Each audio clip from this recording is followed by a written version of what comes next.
저희들이 마태복음 예수님의 족보를 보고 있는데요. 아마 오늘이 마지막이 되지 않을까 생각합니다. 마태는 원래 예수님의 제자가 되기 전에 로마 제국을 위해서 세금을 거두는 세리였죠. 예수님을 만난 후에, 특별히 예수님 부활하시고 승천하신 후에 예수님께서 약속하신 대로 다락방에서 기도 모임을 지속했는데, 마태도 그 마가의 다락방에서 성령의 충만함을 받았습니다. 그리고 성령 충만함을 받은 후에 그 예수님이, 자기와 함께 계셨던 그 예수님이 바로 구약 성경이 예언했던 메시아 그리스도, 곧 구원자이심을 완전하게 믿게 되었죠. 그래서 그 믿음을 가지고 기록한 것이 우리가 보고 있는 마태복음이다, 이렇게 생각했습니다. 오늘 1장 17절을 중심으로 볼 텐데 1장 1절을 다 같이 한번 먼저 읽겠습니다. 1장 1절 말씀 같이 읽습니다. 시작. 아브라함과 다윗의 자손 예수 그리스도의 계보라. 계보라, 우리는 이렇게 썼지만 이제 원래 헬라어대로 하면 족보책인데, 예수 그리스도의 족보책, 예수는 다윗의 자손이시고 또 다윗은 아브라함의 자손이다, 뭐 그런 뜻이죠. 혹시 여러분이 복음서를 기록한다면 여러분은 복음서 첫 줄을 어떻게 기록하시겠습니까? 혹시 여러분에게, 혹은 하나님 여러분에게 사명을 주셔서 전도하게 하실 때 그 한 문단으로, 한 구로 복음을 선포한다면 여러분은 어떻게, 무엇이라고 선포하시겠습니까? 벌써 한 1년 가까이 됐나요? 우리 토기장의 집의 교회에, 우리가 9층에 있죠? 그 9층 위에는 큰 물탱크가 있고요. 그래서 이것이 꼭 베들레헴, 예수님이 태어나셨던 꼭 마구가 같은 느낌이 들어요. 들어올 때마다. 여기 나무로 이렇게 들어서 있고, 그래서 그리고 이제 헤롯이나 왕이 사는 곳은 저 롯데타워고요. 우리는 여기 이제 마구간에서 예배를 드리고 오늘도 성만찬을 나누는 거죠. 근데 벌써 한 몇 개월, 1년 가까이 되는데 이 물탱크 사면으로 광고판이 있잖아요. 근데 그 벼에 있어요. 혹시 여러분 저 광고판에다가 우리가 예수님의 복음을 선포한다면, 그래서 얼마나 들지 모르겠어요, 돈이. 뭐라고 쓰시겠습니까? 저기에다가. 한 100만 원만 들여서 한 일주일만 걸어놓을 수 있게 한다면 저는 그냥 이렇게 간단히 쓰고 싶어요. Only Jesus. 오직 예수. 정말 그렇게 쓰고 싶어요. 예수님밖에 없다. 이제는 우리 가정을 위해서도, 교회를 위해서도, 특별히 이 나라 이민족을 위해서도, 전 세계 상황을 살펴봐도 우리의 모든 질병을 위해서, 또 죄악을 위해서, 특별히 우리의 영원한 구원을 위해서 십자가에서 죽으시고 지금 다시 살아계신 영원하신 만왕의 왕, 그분을 만나지 못해서 그렇지, 그분을 만나기만 한다면, 그리고 그분이 도와주시기만 한다면, 그리고 그분이 일하시기만 한다면 이 모든 난제들은 다 이길 수 있다. 그런 의미에서 오직 예수 이렇게 쓰고 싶은데, 사면을 다 채우면 비쌀 것 같아갖고 한 면만이라도 이렇게 Only Jesus 하면 의미가 있지 않을까, 그런 생각을 해봤습니다. 아마 이런 마음이 아마 마태의 마음이었나, 그 생각이 들어요. 로마 황제를 위해서 충성을 했고 나름대로 영광스러운 삶을 살았지만, 부활하신 예수님을 만난 후에는 로마 제국이 아니라 하나님의 나라이고, 그죠? 그리고 로마의 황제가 아니라 예수님이고, 그리고 총칼이나 돈이 아니라 성령이고, 아마 마태뿐만 아니라 모든 복음서 기자들이 그런 마음으로 전도하고 또 신약 성령을 기록하지 않았나 그런 생각을 하게 됩니다. 오늘 족보를 마무리해야 될 것 같아요. 네 번째 시간인데요. 족보 마무리가 이제 17절인데요. 이 마태는 우리가 17절 조금 아까 읽었지만 아브라함부터 예수님이 세상에 오셨을 때까지 그 긴 역사를 한 2000년이죠. 세 시기로 나눕니다. 세 시기로 나눠서 족보를 정리했는데요. 첫 시기는 아브라함부터 다윗까지고 두 번째 시기는 다윗부터 바벨론 포로로 잡혀갈 때까지, 그리고 마지막 세 번째 시기는 바벨론에 잡혀가서 이제 예수님이 탄생할 때까지 그 세 시기로 2000년의 역사를 나누고 있습니다. 한번 우리 17절 다시 한번 천천히 읽어보겠습니다. 시작. 그런즉 모든 대수가 아브라함부터 다윗까지 14대요 다윗부터 바벨론으로 사로잡혀갈까지 14대요 바벨론으로 사로잡혀간 후부터 그리스도까지 14대더라. 14는 좀 나중에 살펴보고요. 이 세 시기로 나눈 이 부분에 대해서 같이 한번 생각을 해봤으면 좋겠습니다. 이 첫 시기 아브라함부터 다윗까지는 소망의 시기다 그렇게 볼 수가 있어요. 사실 아브라함은 바빌로니아 민족 가운데 살고 있었죠. 갈대아우로. 갈대아라는 말은 이제 바빌론이다 그런 것을 이제 우리 성경이 표현한 말인데요. 그 지역의 우르라는 땅에서 살던 아브라함. 하나님은 이제 그를 부르셔서 가나안 땅에 보내셨습니다. 그리고 아브라함의 후손이 하늘의 별처럼 바다의 모래처럼 번성하실 것을 약속하셨고, 민족의 번성만 약속한 것이 아니라 지도자에 대한 약속도 주셨는데요. 그의 씨를 통해서, 아브라함의 씨를 통해서 이스라엘 민족이 형성될 뿐만 아니라 이스라엘 이 열방 가운데 뛰어난 민족이 되도록 위대한 지도자를 세우실 것이다. 그런 이제 그 약속을 주셨고요. 이 아브라함을 통해 주신 이 언약이 바로 이새의 아들 다윗을 통해서 또 이 다윗이 이스라엘의 왕이 되면서 강력한 국가를 형성함으로 아브라함에게 주셨던 그 언약이 1차적으로 성취되게 하셨습니다. 그래서 이 소망의 시기는 정말 행복할 수 있습니다. 소망이 있으니까요. 아직 부족하고 실수도 있고 여러 가지 연약한 것이 많이 있지만 분명한 소망이 남아있기 때문이죠. 그래서 하나님의 약속이 성취될 것을 믿고 기다리는 그런 시기에는 나름 우리가 행복하고 기쁜 시기라 할 수가 있습니다. 우리 사람의 개인적인 삶에 비유한다면요, 이 소망의 시기는 청소년기 혹은 청년기다 그렇게 생각할 수 있어요. 미래를 바라보면서 정말 하나님이 주시는 꿈과 비전을 준비하는 시기고요. 이때 이제 하나님의 자녀들은 하나님과 또 가정과 나라를 위해서 내가 귀하게 쓰임받아야겠다 하는 꿈을 펼치면서 준비하고 기다리는 것이죠. 여러분의 자녀들이 또 저의 자녀가 이 시기를 참 유익하게 보낼 수 있기를 축복합니다. 잘 준비해야 되죠. 소망 가운데, 비전 가운데. 그래서 이 아브라함과 다윗의 까지의 이 시기를 우리 개인적인 인생에 비유하자면 청소년기, 청년기다. 그렇게 미래를 준비하는 시간이다. 그렇게 우리가 비유해 볼 수 있습니다. 이 두 번째 시기는 다윗부터 바벨론으로 잡혀갈 때까지, 결국 다윗 왕조의 시기죠. 지난번에 350년 정도 됐나요? 하나님은 이 다윗과 그의 후손 가운데 20명의 왕을 세우셨어요. 20명의 왕을 세우셨고요. 그리고 바벨론 제국에 이제 포로로 끌려갈 때까지 이스라엘 민족의 특별히 유다 왕국을 세우시고 그 유다 왕국을 다스리게 하셨습니다.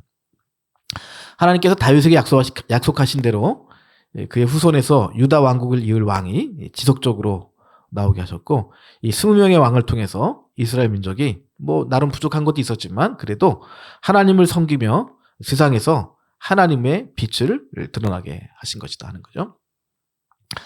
또 한번 생각해 봤습니다. 우리 인간의 삶과 이 다윗 왕조의 시기는 언젠가 생각해 봤더니 뭐 장년기다 이렇게 볼 수가 있을 것 같아요. 가정을 세우고 또 교회를 부흥시키고 각자 자기 자리에서 은퇴하기 전까지 국가 발전에 공헌하면서 사는 시기. 우리 인생으로 따져보면 장년의 시기인가 아닌가 생각해 봅니다. 저와 여러분의 삶이 하나님의 나라를 위해서 정말 귀하게 복되게 쓰임받기를 축복합니다.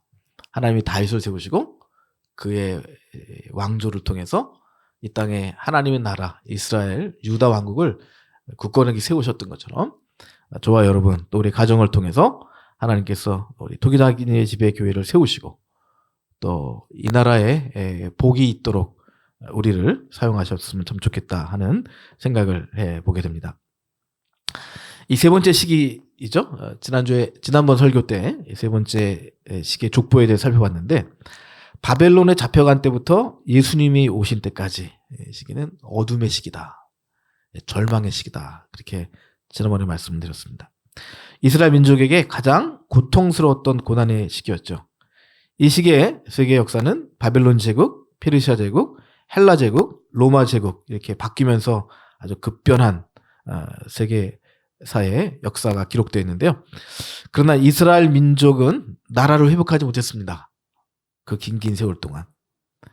또 그들을 다스릴 지도자도 나타나지 않았습니다. 그 시간이 흐르면서 점점 이스라엘 민족은 소망이 사라졌고 아주 절망이 정말 깊어지는 그런 시기였습니다.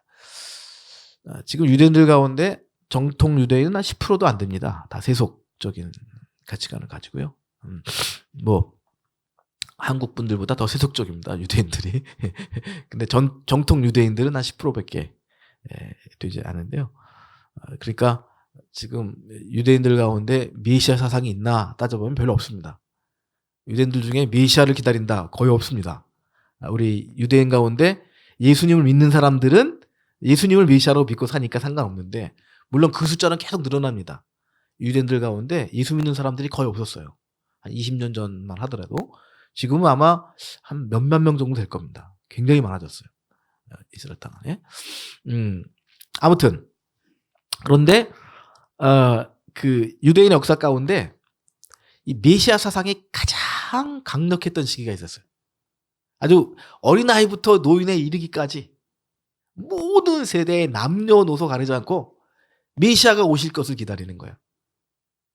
그 신앙적인 측면에서 뿐만 아니라 철학적인 학문적인 그런 세계에서도 그래서 천문학자들은 별을 보면서 메시아가 언제 올 것인가. 뭐 지리를 공부하는 사람은 지리를 공부하면서 메시아가 어디서 태어날 것인가. 그러니까 뭐 예언자들도 율법학자들도 정치인들도 경제인들도 뭐 상전들도 종들도 다 메시아가 언제 올 것인가를 강력하게 사모하던 시기가 있었어요. 그 시기가 언제냐면 로마 제국이 시작했던 때예요. 1세기. 예수님이 이 땅에 오셨을 때. 그래서 뭔가 이렇게 좀 괜찮은 인물이 나오면 저 사람이 메시아가 아닌가 사람들이 관심을 갖는 거죠. 무엇에 대한 반증인가요? 너무 이제는 끝까지 왔다는 거죠. 절망이. 이제는 더 이상 이 땅에는 어떤 소망도 없는 거예요. 경제로, 정치로, 문화로, 사회로, 역사로, 뭐 무력으로, 뭐 평화주의로 그 어떤 것으로도 이스라엘 민족이 살 길이 없어요. 오직 하나님이 보내실 메시아. 그렇게 사람들이 메시아 사상에 아주 심취해 있었고 깊이 들어가 있었을 때 하나님은 바로 그때 예수님을 보내주셨어요. 그러니까 어떻게 보면 그 어둠이 깊고 절망이 깊다는 것은 역설적으로 이 소망의 때, 빛의 때가 가까이 왔다. 그렇게 우리가 역설적으로 생각해 볼 수가 있습니다.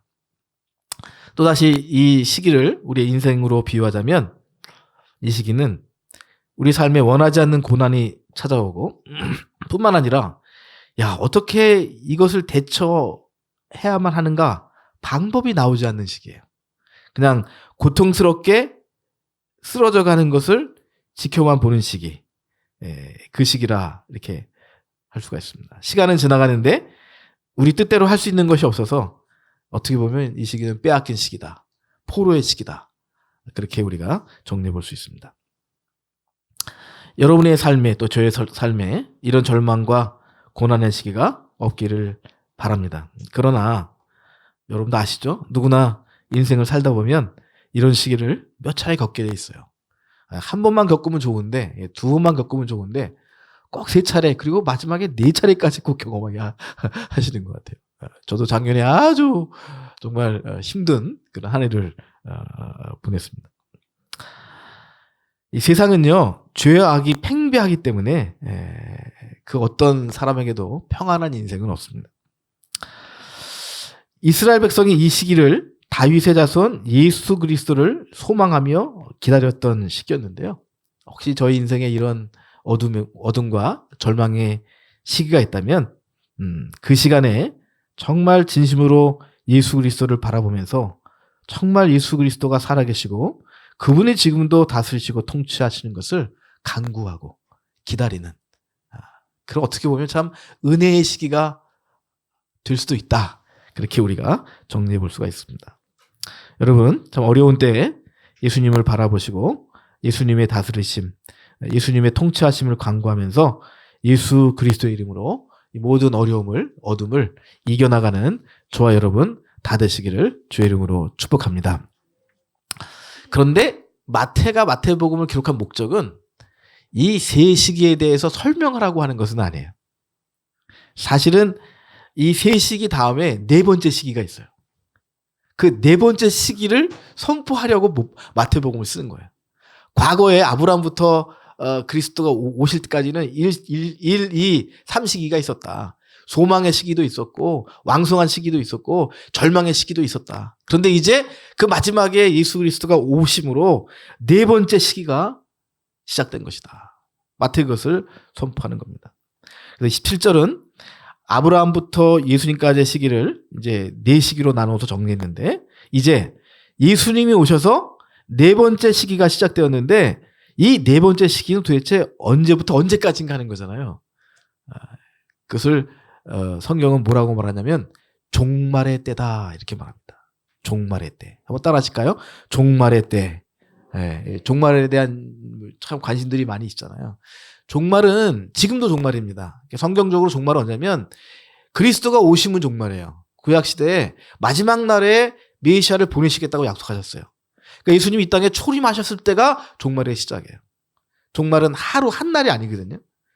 마지막 날은 있겠죠. 종말의 시기라는 것이 있는데 이 종말의 시기는 언제냐면 예수님이 처음 오셨을 때, 그때부터 예수님이 다시 오실 때까지, 이때까지가 종말의 시기입니다. 그러니까 저와 여러분은 이 네 번째 시기, 종말의 시기를 살고 있다. 우리가 이렇게 정리해 볼 수가 있습니다. 이 종말의 시기에는요, 특별한 것이 있는데, 특징이 있는데, 절망과 소망이 동시에 가요. 어느 시대나 그렇지만요. 이 세상은요, 점점 멸망의 길로 가고 있습니다. 우리가 경험해보지 못한 막장 드라마 같은 일들이 점점 이렇게 드러나게 되는 거죠. 그리고 시간이 빨리 가죠. 시간이 빨리 갑니다. 지난주에 무슨 프로그램을 보다가 그 시간의 속도가 다를 수 있다. 뭐 어떤 과학자가 미국에서 그런 거를 발표했더라고요. 그러니까 하나님이 태초를 창조하실 때 그때 시간의 속도하고 지금의 시간의 속도가 차이가 있다. 뭐 이런 거를 발표하는 걸 들었는데요. 아무튼 이 세상은 지금 뭐 어떻게 우리가 더 이상 이렇게 감당할 수 없을 정도로 그냥 아주 그냥 그 막장과 파급적인 일들이 그냥 감당할 수 없는 일들이 너무나 많이 일어나는 시대에 살고 있습니다. 그러나 절망이죠. 그러나 누구든지 그리스도 예수 안에 있으면 결코 멸망하지 않습니다. 이것이 우리의 신앙이에요. 누구든지 그리스도 예수 안에 있으면 새로운 피조물이다. 이전 것은 지나갔으니 보라 새 것이 되었도다. 그러니까 이 종말을 사는 방법은 절망 가운데 살 것이냐, 아니면 정말 완전하신 하나님이 주신 그 소망 가운데 살 것이냐. 결국 이 네 시기가 참 우리에게 교훈이 되는데요. 소망을 품고 살았죠. 또 왕성하게 살아봤죠. 절망의 시기도 겪어봤죠. 결론은 뭐냐면 이 땅에는 궁극적인 소망과 궁극적인 행복과 궁극적인 완전과 궁극적인 사랑과 평화가 없다는 걸 알게 되는 거예요. 그래서 절망하게 되는 거예요. 그런데 그리스도 예수 안에 있게 되면 하나님께 성령을 통해서 우리에게 하나님의 완전하심을 경험하게 해주세요. 우리가 하나님의 완전하신다는 건 알아요. 그런데 그 하나님의 완전하심을 경험하기는 참 어려워요.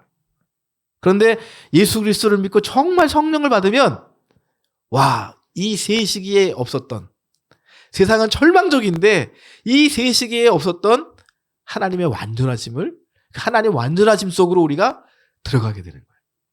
할렐루야. 예수님을 우리가 믿으면 영원한 생명을 얻는다. 그리고 그 후에 예수님과 동행하면서 세상의 절망을 아주 넉넉하게 이겨나갈 수 있다 하는 것입니다. 그래서 이 인생으로 비유하자면 이 네 번째 시기는 저와 여러분 지금 살아야만 하는 시기인데 예수님과 정말 함께하는 동행하는 그런 종말의 시기입니다. 예수님은 이 땅에 오셔서 몸으로 가셨지만 영으로는 우리와 함께 하시는 시기에 우리가 살고 있어요.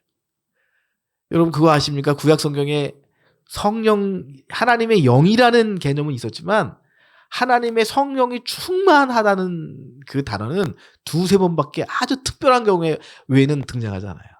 그런데 예수님이 십자가에 죽으시고 부활하시고 승천하신 이후에 우리에게 성령을 부어주심으로 우리에게 무슨 비전을 열어주셨냐면 성령 충만하게 살 수 있는 비전을 허락해 주셨어요. 예수님이 이 땅에 오셨을 때 본인은 성령 충만하지만 세례 요한에게 세례를 받으셨어요. 그때 인간의 몸으로 요단강 물속에 들어갔다 나오면 세례를 받은 이후에 성령이 비둘기로 예수님에게 임하셨어요. 그래서 예수님이 성령 충만함을 우리에게 보여주신 거예요. 그 예수님의 세례는 우리가 받아야 될 세례를 또 말하고 있어요. 놀랍게도 예수님이 오신 이후에 종말이 시작됐잖아요. 이 종말의 때는 요일 수도 있지만 하나님께서 모든 육체, 모든 남녀 종들에게 성령의 충만함을 허락하신다고 약속하셨어요. 예수님의 십자가가 꼭 필요했던 것은 죄가 있으면, 부정한 것이 있으면 성령이 오시긴 하지만 삼손처럼 떠나가시거든요. 우리를 이용하시게 성령이 오셔요. 전쟁에 능하게 하시려고. 전쟁이 끝나잖아요. 전쟁의 성령의 그 기능은 떠나가서 다시 부패한 삶을 살게 되는 거예요. 성령 충만이 불가능한 거예요. 그런데 예수님이 우리의 죄를 다 씻어주셨기 때문에 우리가 정결한 가운데 하나님의 성령을 받게 되면 정말 그 충만함이 임할 뿐만 아니라 삼손에게는 그 성령이 떠나갔지만 정말 예수님을 영접하는 사람들에게는 그 성령 충만함이 유지될 수 있다는 겁니다. 할렐루야. 그러니까 이 시기가 참 고난의 시기고 참 어려운 시기지만 그리스도 예수 안에 있는 자들에게는 또 성령 안에 있는 자들은 굉장한 영광의 시기가 될 수 있다 하는 것입니다. 우리 로마서 말씀 같이 한번 읽어볼까요? 6장 8절에서 11절 한번 읽겠습니다. 시작. 만일 우리가 그리스도와 함께 죽었으면 또한 그와 함께 살 줄을 믿노니 이는 그리스도께서 죽은 자 가운데 살아나셨음에 다시 죽지 아니하시고 사망이 다시 그를 주장하지 못할 줄을 알미로라. 그가 죽으심은 죄에 대하여 단번에 죽으시며 그가 살아계심은 하나님께 대하여 살아계심이니. 예. 이렇게 11절 남았나요? 11절 넘어가나요 혹시? 10절까지만 있나? 네. 11절 네, 같이 읽습니다. 시작. 이와 같이 너희도 너희 자신을 죄에 대하여는 죽은 자요 그리스도 예수 안에서 하나님에 대하여는 살아있는 자로 여길지어다. 이 종말의 시기를 사는 우리 그리스도인들의 모습이에요. 죄에 대해서는 죽어요. 죄에 대해서는 죽어요. 그리고 하나님에 대해서는 살아있어요. 참 어떻게 보면 불가능한 얘기죠. 죄에 대해서 어떻게 하지 않을 수가 있겠어요. 인간의 욕망 가운데 죄성이 있는데 이 죄성을 이길 자가 누가 있겠어요. 그런데 하나님은 그리스도 예수 안에 있는 우리에게는 죄를 끊을 수 있고 죄를 이길 수 있는 성령의 능력을 주셨다는 거예요. 그래서 현실의 삶 가운데 죄 가운데 살아가고 있지만 그럼에도 불구하고 성령의 능력으로 그 죄에 대해서는 죽은 경험을 할 수 있다는 거예요. 할렐루야. 저 어제 아주 죽을 뻔했습니다. 어제. 오늘 이제 설교를 2편을 준비해야 되는데 그냥 안 들어가지는 거예요. 안 들어가져요. 안 들어가져요. 말씀 속으로. 그냥 아침부터 씨름하는데 안 들어가지는 거예요. 뭐 밥을 먹어도 안 되고 뭐 차를 마셔도 안 되고 도저히 안 들어가지는 거예요. 그 뭐냐면 아직 그 죄성이 살아있는 거죠. 그래서 육신의 생각이 강하니까 그 영의 생각으로 이게 못 들어가는 거예요. 못 들어가는 거예요.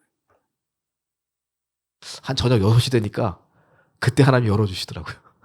그러니까 그때까지는 막 씨름하고 살았지만 저녁 6시 이후에는 하나님이 그 세계를 열어주시니까 들어가게 되는 거예요.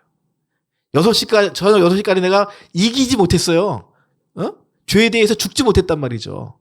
그러나 사모하고 기도하니까 6시 이후에는 이기는 이제는 죄에 대해서 육에 대해서는 죽고 하나님께 대해서는 살아있는 자의 경험을 하게 하시는 거예요. 할렐루야.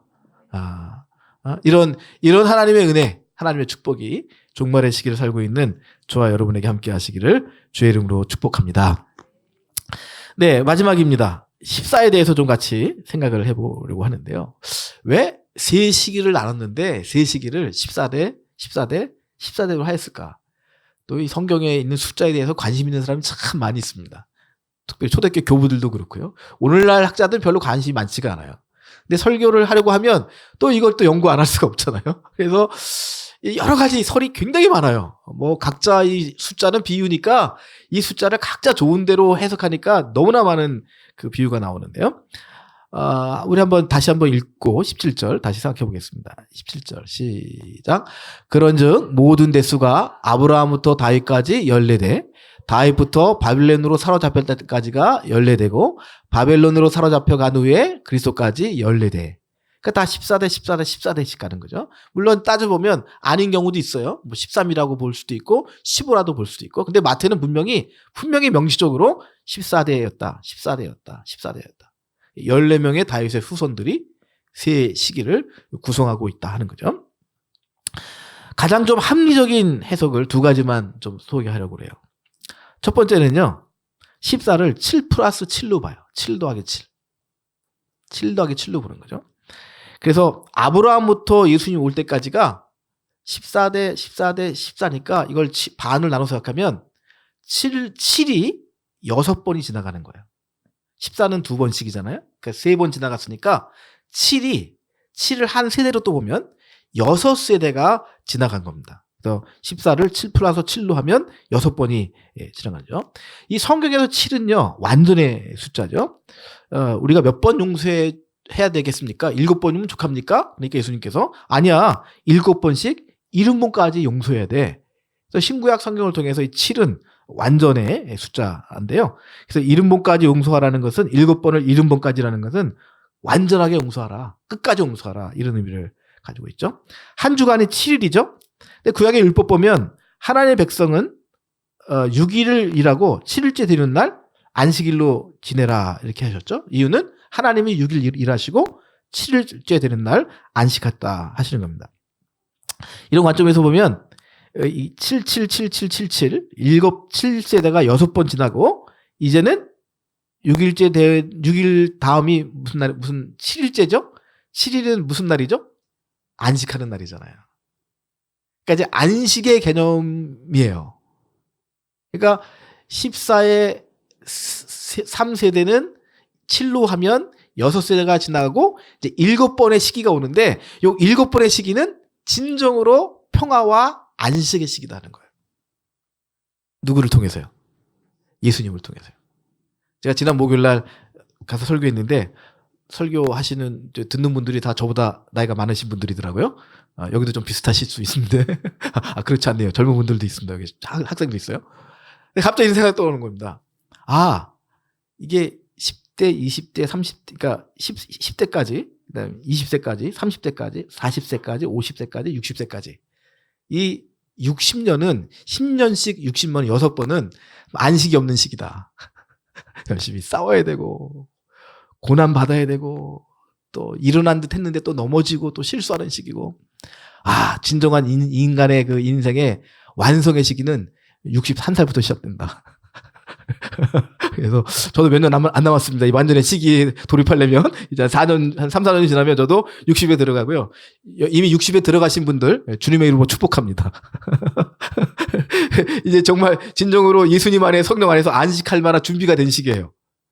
그 전까지는 이것도 해보고 저것도 해보고 노력도 해보고 막 하는데 이제 저도 이제 많이 포기하고 살거든요. 이제는 이제 주님 안에 살아야지. 그게 이제 다 맞는 건 아니지만 이제 60이 지나야 그 시기가 오는 것 같아요. 그렇게 살펴보면 7세대씩 6번이 지났고 이제는 정말 이 땅에 안식, 이스라엘 민족 가운데 안식이 주어져야 되고 평화가 와야 되는데 예수님을 통해서 그 평화와 안식의 시기가 시작됐다. 이렇게 해석하는 경우가 있는데 제가 보기에는 나름 좀 합리적이다 생각이 들었습니다. 또 하나는요. 이 유대인들은 이 숫자를 굉장히 중요시 여기는데 14만 보면 7로 보지 말고 도대체 14라는 숫자가 어디서 왔는가 하는 거예요. 그 예수님의 족보를 소개하면서 제가 첫 시간에도 말씀드렸는데 예수님의 족보에서 가장 중요한 인물은 예수님 말고요. 다윗이에요. 다윗의 후손으로 예수님 오셨으니까요. 그래서 이 14를 다윗과 연결시키는 건데요. 이 14는 예수님의 족보에서 이 다윗의 중요성, 상징성을 극대화한 표기다. 그렇게 이해를 합니다. 왜냐하면 유대인들이 이제 그 숫자가 없잖아요. 1, 2, 3, 4. 이 수가 없잖아요. 그냥 알파벳만 있잖아요. 우리도 기역, 니은, 디귿, 리글. 영어는 A, B, C, D가 있잖아요. 수는 원래 없는 거예요. 그래서 자기네 알파벳으로 수를 표기하는 방법을 고안했어요. 한번 영상 좀 보일까요? 네, 잘 안 보이시는데 이 첫 번째 단어가 그 알렙이라고 하는 단어인데 영어로는 뭐 A라고 표기될 수 있는 거죠. 이 숫자에는 1을 주는 거예요. 우리 말하면 기역은 1이에요. 니은은 2고. 그러면 1 더하기 1은 뭐죠? 그러면 알렙을 두 번 하면 1 더하기 1이 되는 거예요. 그러면 뭐가 되는 거죠? B, 베스가 되는 거죠. 그런 식으로 그러니까 이제 기역, 니은, 디귿, 리글에 1, 2, 3, 4를 붙이는 거예요. 그래서 숫자로 표기하지 않고 자음으로 수를 표시하는 거죠. 그런데 이제 히브리어로 다윗을 우리가 다음 영상 보여줄까요? 다윗을 자음으로 표현하면요. 어떻게 되냐면 영어로 표기하면 DV 혹은 W도 돼요. W라고 쓰기도 하고 V라고 쓰는데 영어로 데이비드 하잖아요. 그러니까 DVD가 돼요. 근데 이 D라고 하는 것은 달렙이라고 하는 네 번째 그 알파벳이고요. 그 다음에 이제 그 V는 바우라고 하고 와우라고도 하는데 이것이 여섯 번째 문자예요. 자음이에요. 그러면 D는 숫자로 보면 뭐예요? 4. V는 숫자로 보면 6. 그러면 DVD가 뭐죠? 4 플러스 6 플러스 4는 얼마입니까? 14라는 거예요. 야, 참, 그 성경을 해석하는 방법도 여러 가지긴 하는데, 그런데 요 지금 소개해드린 다윗의 자음을 더하면 14다. 이것을 고대교회부터 최근에 이르기까지 가장 합리적인 해석으로 받아들이는 겁니다. 그러니까, 결국은 무슨 뜻이냐면, 세 시기가 있었지만, 그리고 제가 오늘 선포한 네 번째 시기도 있는데, 각 시대마다 주제는 누구라는 거예요? 다윗이라는 거예요, 다윗. 그러니까 예수님을 우리가 메시아로 유대인들이 봤는데 유대인들이 예수님을 메시아라고 본 것은 예수님은 제2의 다윗이라는 거예요. 첫 번째 다윗은 이스라엘 민족을 강건하게 했어요. 두 번째 다윗은 영원한 왕이시고 이 두 번째 다윗은 이스라엘만 회복하는 것이 아니라 온 인류를 구원하실 영원한 왕이라는 거예요. 그래서 이제 구약 성경에도 있고 또 요한계시록의 말씀도 있는데요. 이 다윗의 집에 열쇠를 가진 자 이런 표현이 나옵니다. 우리 한번 사도행 이사야서 22장 22절을 볼까요? 시작. 내가 또 다윗의 집의 열쇠를 그의 어깨에 두리니 그가 열면 닫을 자가 없고 닫으면 열 자가 없으리라. 이거 이제 이사야서의 예언인데요. 다윗은 이미 죽었잖아요. 첫 번째 다윗은. 그런데 하나님께서 메시아를 세우시고 그 메시아에게 다윗의 열쇠를 주신다는 거죠. 이 다윗은 뭘 상징하냐면 하나님께서 영원히 세상을 통치한다는 영원한 통치의 그 왕조를 의미해요. 다윗은. 또 개인을 떠나서. 그래서 다윗의 집의 열쇠라는 것은 하늘문을 열고 닫을 수 있는 이 세상과 우주를 열고 닫을 수 있는 그 권한을 받은 자, 그 권한이 바로 그 열쇠예요. 그래서 요한계시록에 가면 이 빌라델비아 교회에 이제 또 비슷한 말씀을 이사야 말씀을 인용하면서 해석해 주시는데요. 같이 있습니다. 시작. 빌라델비아 교회의 사자에게 편지하라. 진실하사 다윗의 열쇠를 가지시니 곧 열면 닫을 사람이 없고 닫으면 열 사람이 없는 그가 이르시되. 예수님이죠. 예수님을 말씀하는 거예요. 다윗의 열쇠를 가지신 예수님. 사랑하는 성도 여러분, 예수님은요. 이 하늘을 여시고 닫을 수 있는 다윗의 열쇠를 가지시고 천국문을 열어주시는 만민의 왕 되심을 믿으시길 바랍니다. 그래서 오직 예수인 거예요. 오직 다윗인데 두 번째 다윗으로 오신 분이 바로 예수님이다 하는 거죠. 우리가 어떤 죄를 범했을지라도 또 악한 사탄 마귀가 우리를 아무리 강력하게 묶고 있다 해도 다윗의 열쇠를 가지시고 하늘과 땅의 모든 권세를 다스리시는 예수님이 여시면 열리는 거예요. 할렐루야. 하나님께서 이 금정 빌딩 9층 이 종탑방에 있는 이곳에 참 그 저쪽 롯데월드에서 보면 보이지도 않겠죠? 저 간판 밑에 무슨 새 들어사나? 그렇게 물탱크 밑에 뭐 하고 있나 그렇게 볼지 모르지만 저기에는 천국의 열쇠가 없어요. 다윗의 열쇠를 주신 바가 없어요. 우리 토기다니 교회 또 여러분에게 그 다윗의 열쇠 되시는 예수님을 우리에게 허락해 주신 줄을 믿습니다. 이스라엘 역사 가운데 위대한 지도자가 다윗이었다면 영원한 하나님의 나라에서 만국을 통치하시는 분은 다윗의 열쇠를 가지신 신실하게 살아계신 예수 그리스도이심을 믿습니다.